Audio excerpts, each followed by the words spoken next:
The Boscombe Valley Mystery. 1. We were seated at breakfast one morning, my wife and I, when the maid brought in a telegram. It was from Sherlock Holmes and ran in this way: "Have you a couple of days to spare? Have just been wired for from the west of England in connection with Boscombe Valley tragedy.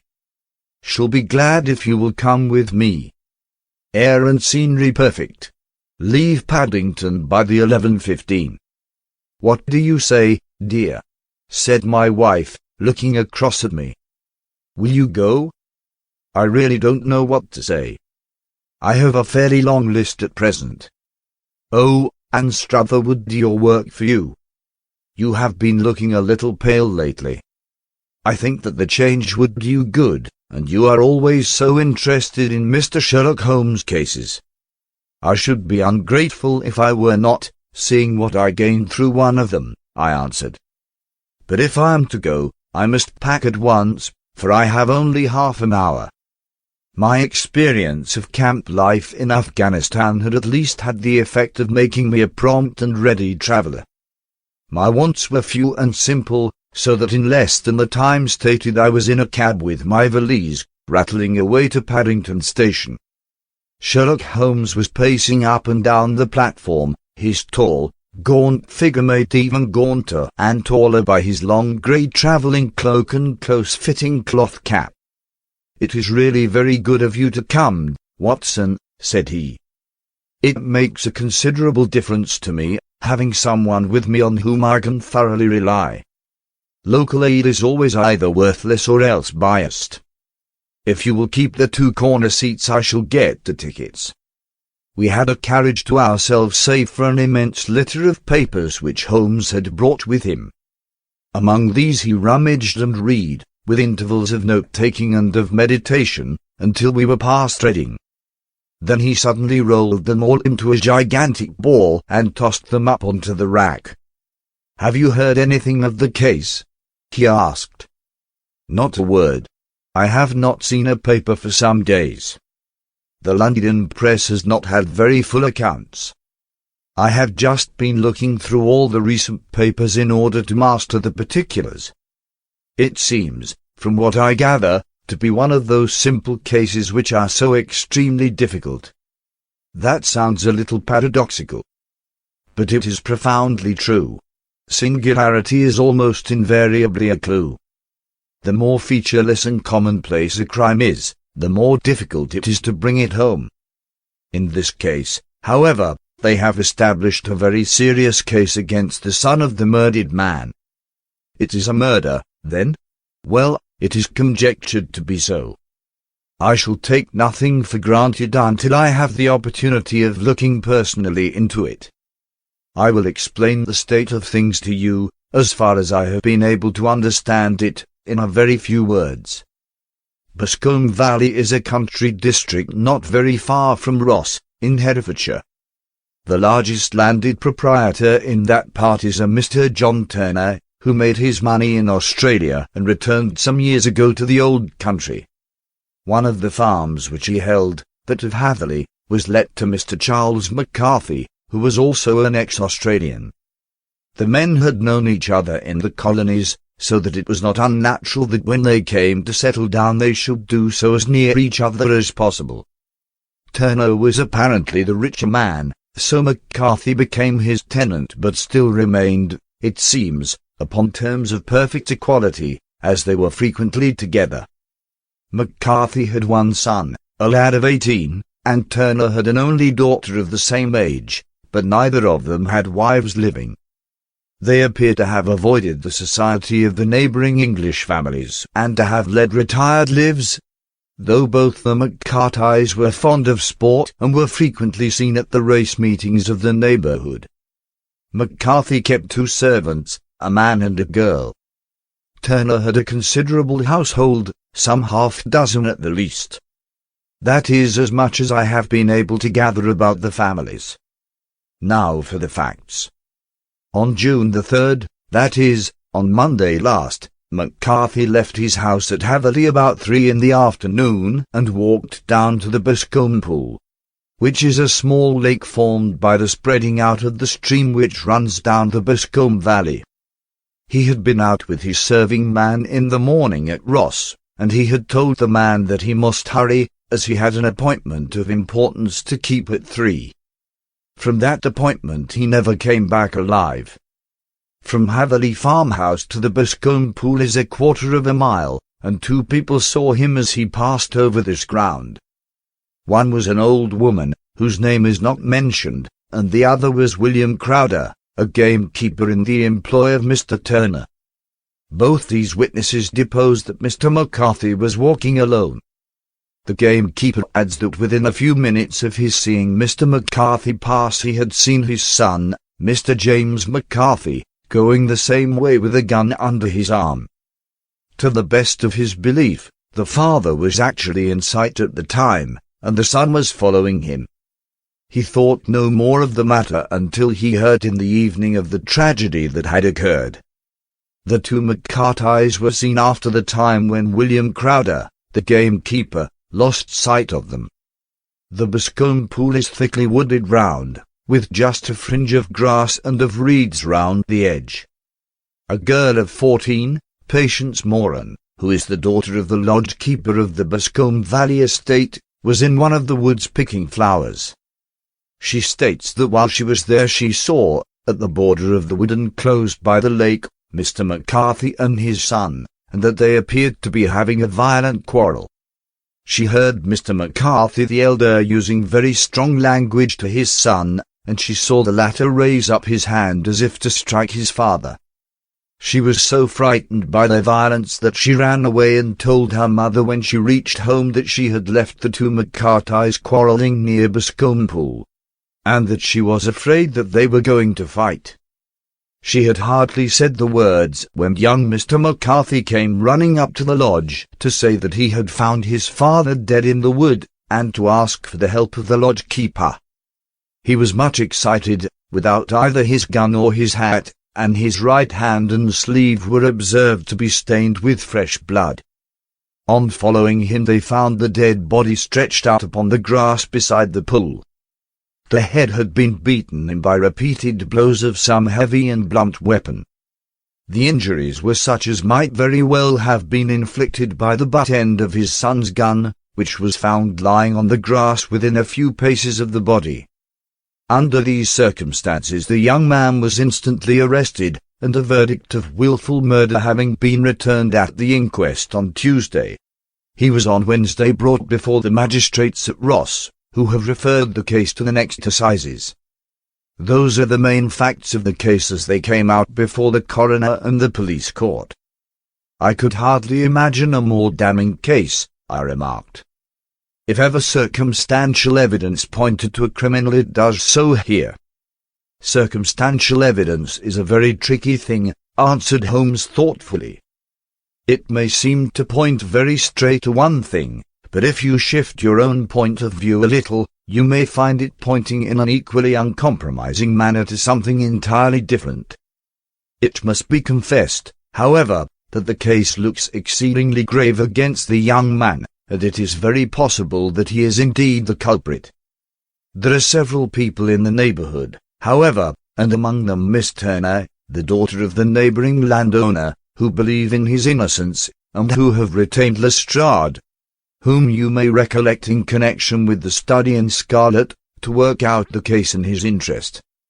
Lestrade, being rather puzzled, has referred the case to me, and hence it is that 2 middle-aged gentlemen are flying westward at 50 miles an hour instead of quietly digesting their breakfasts at home. I am afraid, said I, that the facts are so obvious that you will find little credit to be gained out of this case. There is nothing more deceptive than an obvious fact, he answered, laughing. Besides, we may chance to hit upon some other obvious facts which may have been by no means obvious to Mr. Lestrade. You know me too well to think that I am boasting when I say that I shall either confirm or destroy his theory by means which he is quite incapable of employing, or even of understanding. To take the first example to hand, I very clearly perceive that in your bedroom the window is upon the right-hand side. and yet I question whether Mr. Lestrade would have noted even so self-evident a thing as that. How on earth, my dear fellow, I know you well. I know the military neatness which characterizes you. You shave every morning, and in the season you shave by the sunlight. But since your shaving is less and less complete as we get farther back on the left side, until it becomes positively slovenly as we get round the angle of the jaw, it is surely very clear that that side is less illuminated than the other. I could not imagine a man of your habits looking at himself in an equal light and being satisfied with such a result. I only quote this as a trivial example of observation and inference. Therein lies my métier, and it is just possible that it may be of some service in the investigation which lies before us. There are one or two minor points which were brought out in the inquest, and which are worth considering. What are they? It appears that his arrest did not take place at once, but after the return to Hatherley Farm. On the inspector of constabulary informing him that he was a prisoner, he remarked that he was not surprised to hear it, and that it was no more than his deserts. This observation of his had the natural effect of removing any traces of doubt which might have remained in the minds of the coroner's jury. It was a confession, I ejaculated. No, for it was followed by a protestation of innocence. Coming on the top of such a damning series of events, it was at least a most suspicious remark. On the contrary, said Holmes, it is the brightest rift which I can at present see in the clouds. However innocent he might be, he could not be such an absolute imbecile as not to see that the circumstances were very black against him. Had he appeared surprised at his own arrest, or feigned indignation at it, I should have looked upon it as highly suspicious, because such surprise or anger would not be natural under the circumstances, and yet might appear to be the best policy to a scheming man. His frank acceptance of the situation marks him as either an innocent man, or else as a man of considerable self-restraint and firmness. As to his remark about his deserts, it was also not unnatural if you consider that he stood beside the dead body of his father, and that there is no doubt that he had that very day so far forgotten his filial duty as to bandy words with him, and even, according to the little girl whose evidence is so important, to raise his hand as if to strike him. The self-reproach and contrition which are displayed in his remark appear to me to be the signs of a healthy mind rather than of a guilty one. I shook my head. Many men have been hanged on far slighter evidence, I remarked. So they have. And many men have been wrongfully hanged. What is the young man's own account of the matter? It is, I am afraid, not very encouraging to his supporters, though there are one or two points in it which are suggestive. You will find it here, and may read it for yourself. He picked out from his bundle a copy of the local Herefordshire paper, and having turned down the sheet he pointed out the paragraph in which the unfortunate young man had given his own statement of what had occurred. I settled myself down in the corner of the carriage and read it very carefully. It ran in this way. Mr. James McCarthy, the only son of the deceased, was then called and gave evidence as follows. I had been away from home for 3 days at Bristol, and had only just returned upon the morning of last Monday, the 3rd. My father was absent from home at the time of my arrival, and I was informed by the maid that he had driven over to Ross with John Cobb, the groom. Shortly after my return I heard the wheels of his trap in the yard, and, looking out of my window, I saw him get out and walk rapidly out of the yard, though I was not aware in which direction he was going. I then took my gun and strolled out in the direction of the Boscombe Pool, with the intention of visiting the rabbit warren which is upon the other side. On my way I saw William Crowder, the gamekeeper, as he had stated in his evidence, but he is mistaken in thinking that I was following my father. I had no idea that he was in front of me.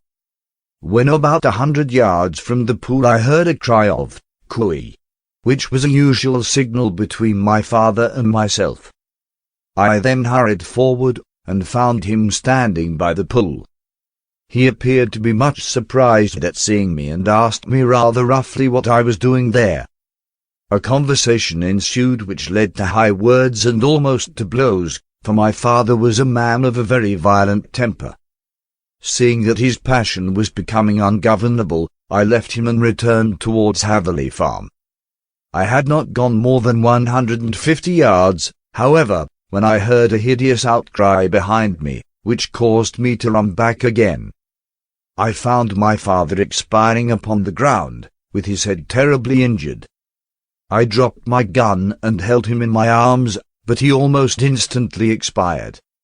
I knelt beside him for some minutes, and then made my way to Mr. Turner's lodge-keeper, his house being the nearest, to ask for assistance.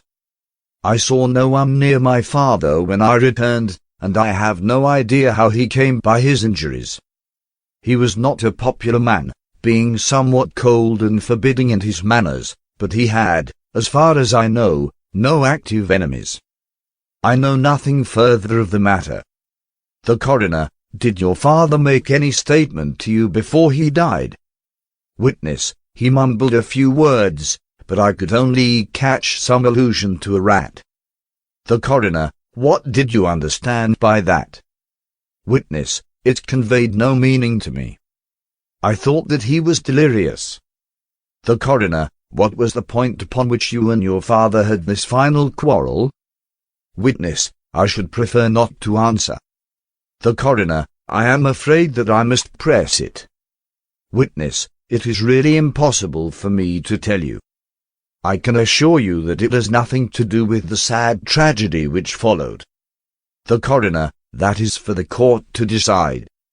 I need not point out to you that your refusal to answer will prejudice your case considerably in any future proceedings which may arise. Witness: I must still refuse. The coroner: I understand that the cry of "Cooey" was a common signal between you and your father. Witness: it was. The coroner: how was it, then, that he uttered it before he saw you, and before he even knew that you had returned from Bristol? Witness: with considerable confusion, I do not know. A juryman: did you see nothing which aroused your suspicions when you returned on hearing the cry and found your father fatally injured? Witness: nothing definite. The coroner: what do you mean? Witness: I was so disturbed and excited as I rushed out into the open, that I could think of nothing except of my father. Yet I have a vague impression that as I ran forward something lay upon the ground to the left of me. It seemed to me to be something grey in colour, a coat of some sort, or a plaid perhaps. When I rose from my father I looked round for it, but it was gone. Do you mean that it disappeared before you went for help? Yes, it was gone. You cannot say what it was? No, I had a feeling something was there. How far from the body? 12 yards or so. And how far from the edge of the wood? About the same. Then if it was removed it was while you were within 12 yards of it? Yes, but with my back towards it. This concluded the examination of the witness. I see, said I as I glanced down the column, that the coroner in his concluding remarks was rather severe upon young McCarthy. He calls attention, and with reason, to the discrepancy about his father having signalled to him before seeing him, also to his refusal to give details of his conversation with his father, and his singular account of his father's dying words. They are all, as he remarks, very much against the son. Holmes laughed softly to himself and stretched himself out upon a cushioned seat. Both you and the coroner have been at some pains, said he, to single out the very strongest points in the young man's favour. Don't you see that you alternately give him credit for having too much imagination and too little? Too little, if he could not invent a cause of quarrel which would give him the sympathy of the jury. Too much, if he evolved from his own inner consciousness anything so outre as a dying reference to a rat, and the incident of the vanishing cloth. No, sir, I shall approach this case from the point of view that what this young man says is true, and we shall see whither that hypothesis will lead us. And now here is my pocket Petrarch, and not another word shall I say of this case until we are on the scene of action. We lunch at Swindon, and I see that we shall be there in 20 minutes. It was nearly 4 o'clock when we at last, after passing through the beautiful Stroud Valley, and over the broad gleaming Severn, found ourselves at the pretty little country town of Ross. A lean, ferret-like man, furtive and sly-looking, was waiting for us upon the platform. In spite of the light brown dust coat and leather leggings which he wore in deference to his rustic surroundings, I had no difficulty in recognizing Lestrade, of Scotland Yard. With him we drove to the Hereford Arms, where a room had already been engaged for us. "I have ordered a carriage," said Lestrade as we sat over a cup of tea. "I knew your energetic nature, and that you would not be happy until you had been on the scene of the crime."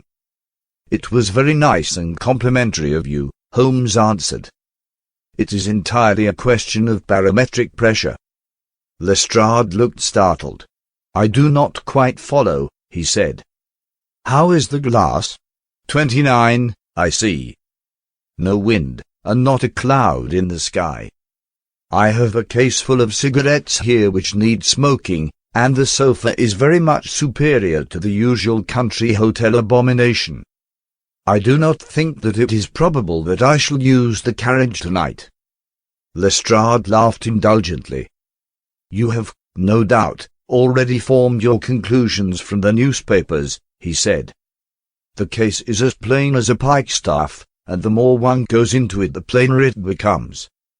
Still, of course, one can't refuse a lady, and such a very positive one, too. She has heard of you, and would have your opinion, though I repeatedly told her that there was nothing which you could do which I had not already done. Why, bless my soul, here is her carriage at the door." He had hardly spoken before there rushed into the room one of the most lovely young women that I have ever seen in my life. Her violet eyes shining, her lips parted, a pink flush upon her cheeks, all thought of her natural reserve lost in her overpowering excitement and concern. "Oh, Mr. Sherlock Holmes," she cried, glancing from one to the other of us, and finally, with a woman's quick intuition, fastening upon my companion, "I am so glad that you have come. I have driven down to tell you so. I know that James didn't do it. I know it, and I want you to start upon your work knowing it, too. Never let yourself doubt upon that point. We have known each other since we were little children, and I know his faults as no one else does, but he is too tender-hearted to hurt a fly. Such a charge is absurd to anyone who really knows him." "I hope we may clear him, Miss Turner," said Sherlock Holmes. "You may rely upon my doing all that I can." "But you have read the evidence?"